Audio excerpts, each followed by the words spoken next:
I'm a guy that's 25. Lego Star Wars is my life. I like Ryan Johnson. I'm Rich Boy J.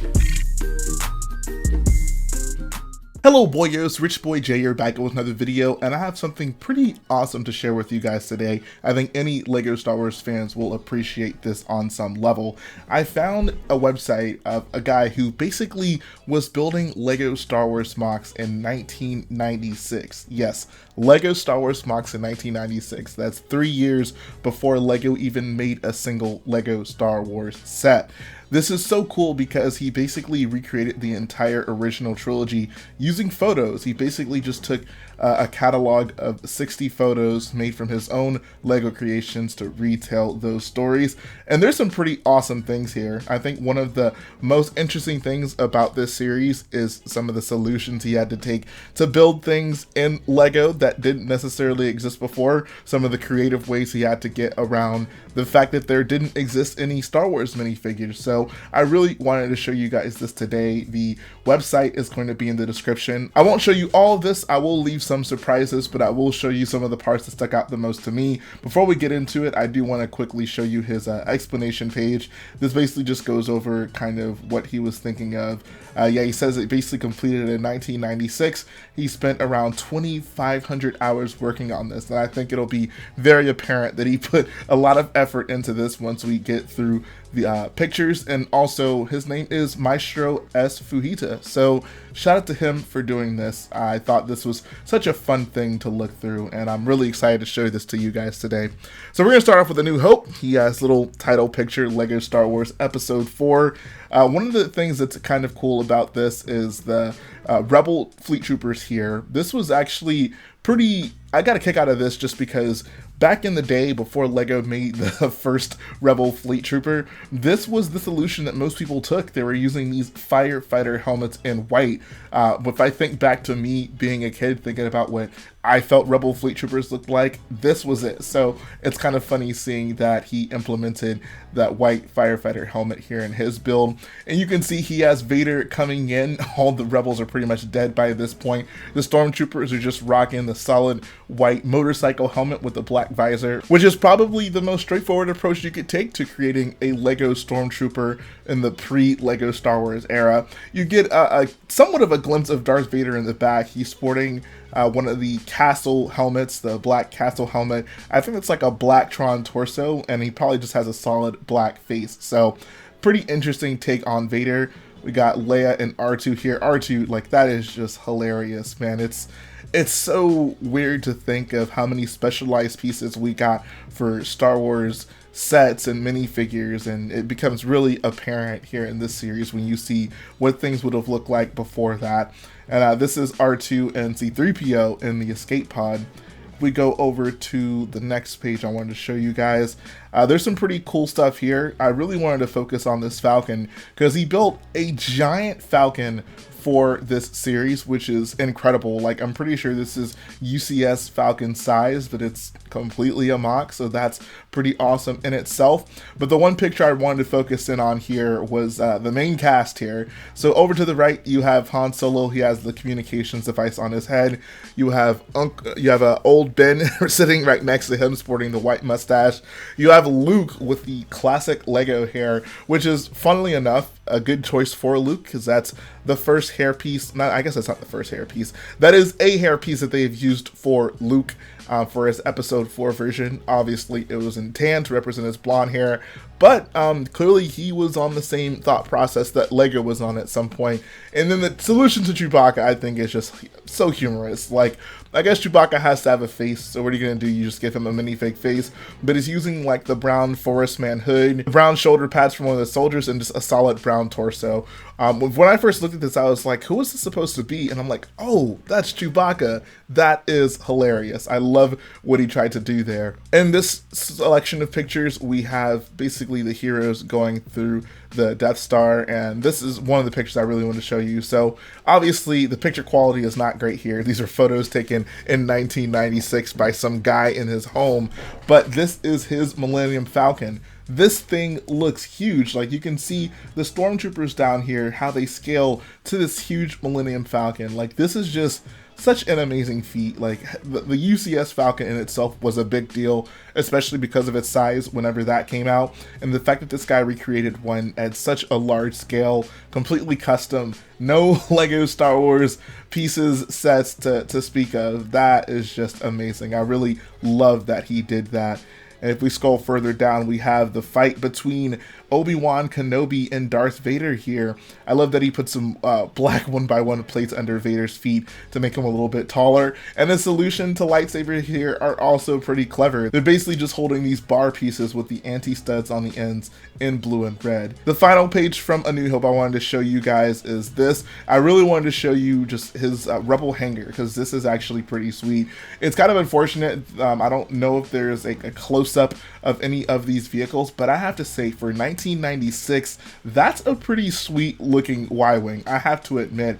One of the other things that's so nice about this is, once again, the scale. Like, he didn't skimp on really any of these vehicles. He built a Falcon to scale, a pretty big Y-Wing, and some pretty big X-Wings as well. So I thought that was pretty cool. And this is also another good photo of the Rebel hangar. And I could just imagine, like, if you're a big Star Wars fan at this point in 1996, and you're a big Lego fan as well, there's not any Lego Star Wars sets on the shelves. Why let that limit you? Clearly, you have options with Lego. And I think that is really just a testament to how awesome Lego is, that you could create your whole entire Star Wars universe without there being a Star Wars set on shelves. Next up, we have Empire. I thought the fact that he used one of the old school dragons here was hilarious as a tauntaun. If we move down, he has a giant Star Destroyer here too.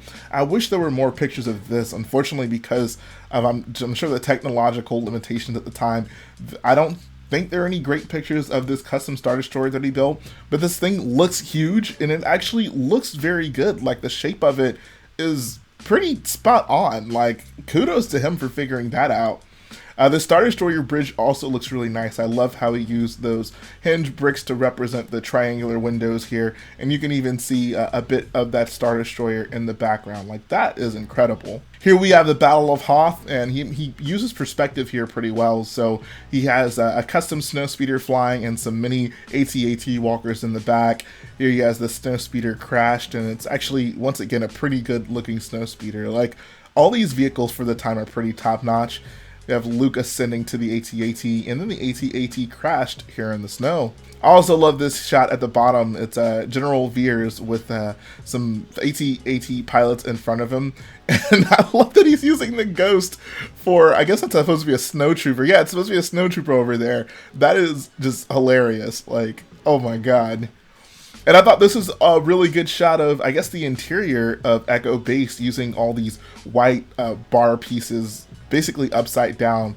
Make this just look really nice for snow. Like, that's some pretty nice detail in there. Here we have another shot of the Falcon up top, and this I also got a chuckle out of. There's a surprising amount of humor in these photos. Using the shark as the Exogorth is just hilarious. Like, that is just so clever and funny and perfect. Like, oh my god, that is amazing. Scrolling down, we have the assembly of some of the world's most deadly bounty hunters. Got some Fabuland figures making some appearances here. This is all just so good. And I love the Forest Man hats for the Imperial officers and technicians that work down here in the Star Destroyer bridge. The last part of Empire we'll take a look at is the Bespin duel. We have Luke and Vader here. This is them clashing with their bar. It was actually interesting about these. They actually use transparent pieces for these. Got the trans yellow for Luke and the trans red for Vader. Their duel here, and this is a scene that I think will resonate with a lot of people right now, being the 40th anniversary of Empire Strikes Back, being that a lot of people are looking for the set of this thing, the Bespin duel set. It's kind of cool to see that this guy, even back in 1996, didn't even need the Lego set. This guy made his own. That is pretty awesome.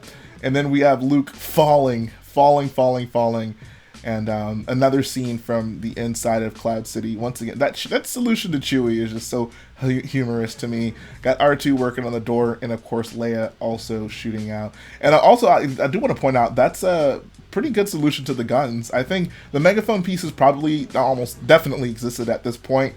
He decided to go with these, and I mean, these work. I probably would have turned it around. I might put the barrel piece at the end of it, but that's a pretty small nitpick. I think he picked a pretty good solution for the weapons here. And now we go to Return of the Jedi. Look at this Jabba. Look at this Bib Fortuna. Oh my god. That is so funny. Oh my god. So obviously he's yellow. I'm assuming he decided to make them yellow because there probably just wasn't like a solid green minifigure and minifigure face, so he was like, well, I want to give Jabba a body and a head, so we'll just make him yellow. No big deal. And we got Bib over here sitting next to him, and I think it's kind of cute that he put the end of the lever piece on top of Bib's head to represent the horns slash Leku that are on his head. Here we have Han and Leia after Leia unfreezes Han Solo. And here we have a picture of Luke with some fabuland creatures behind him. This picture honestly reminds me of another picture that floats across the internet pretty often nowadays. Next up, we have Jabba's sail barge. And once again, like, the builds in this thing are just awesome. Like I said, this is 1996, but some of the mocks he made for this are just incredible. Like, the proportions alone on this sail barge are...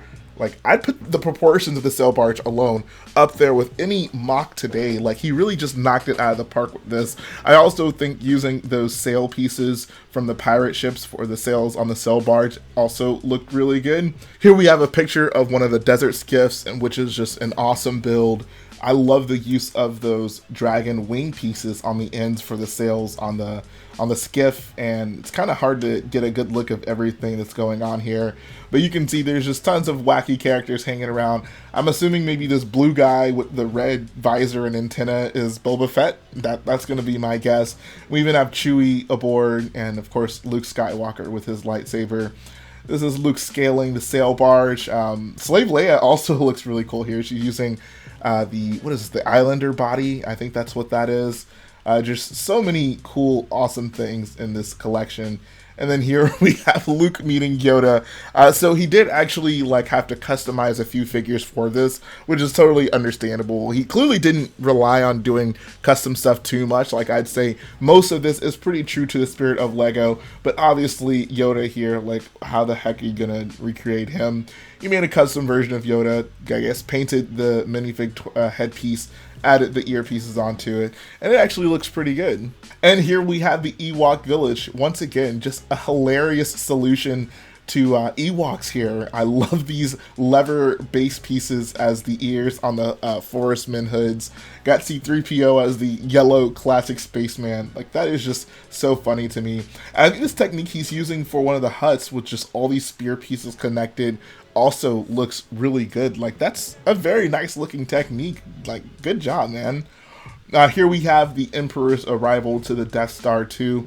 You can see he built a pretty large-scale Lambda-class shuttle, and that's like a really good-looking Lambda-class shuttle. Like, look at this. This is amazing right here. Like, oh my god, this guy really knocked it out of the park. That's a pretty large platform he built, and I think this is so cool because he could have easily built this at a much smaller scale. For a scene this big, a platform this big, a shuttle this big, he could have easily built this at a small scale, but he didn't. You can see he clearly had a vested interest in recreating a lot of these Star Wars vehicles. If not at the correct scale, then close enough to the correct scale. And that's one of the things I admire the most about a project like this. And here's the final collection of photos I wanted to show you guys. Here we have the Empire getting overwhelmed by the Ewoks and the Rebels on the bunker. This is Han Solo with 2 Rebel troopers. Funny solution to the Rebel troopers. These Mon Calamari guys made me laugh so hard when I first saw them. Like, this is just perfect. Like, using the do-rag hat piece, I think that's like a 1x1 brick with studs on every side, the trans yellow pieces for the eyes. Like, those are some good looking Mon Calamari guys. Like, if you're a Star Wars fan and you look at this scene, you know exactly what this is supposed to be. That is amazing to me. And then we have Luke with Vader going to meet the Emperor. This is the Emperor. It looks like he actually probably painted him to make him either like a very pale yellow or even a white color, so that's kind of interesting. And this is actually a really cool picture. He gave Vader the skeleton head because obviously, you know, he would have been getting electrocuted. You can see a skeleton, and he's picking up the Emperor to throw him into the hole. So that's actually going to finish up the video, guys. Like, this was so fun getting to take you through this picture series. This project really resonated with me because I think it really shows the beauty of Lego. Like, Lego is the coolest toy in the world because you're never limited by what comes in those sets. With imagination and a little bit of effort and time, you can make something that Lego has never even considered making. Like, at this time, there were no Lego Star Wars sets, but this guy was able to create the entirety of Star Wars. Mind you, at this point, the original trilogy was the only thing of Star Wars that existed film-wise, and he recreated all of it using Lego. That is just amazing to me. I hope that this will inspire you guys, like with all the pieces you have now, all the, you know, dozens, all the hundreds of Lego Star Wars minifigures that exist right now, all of the tools you have at your disposal to go out there and create. I hope that you guys take this as an opportunity to go make something special. If this guy can do this in 1996, just imagine what you can do with the pieces at your disposal in 2020. Thanks for watching the video, guys. If you like what I do, go ahead and support the video by hitting the like button, support the channel by smashing that subscribe button, and I'll be back again very soon.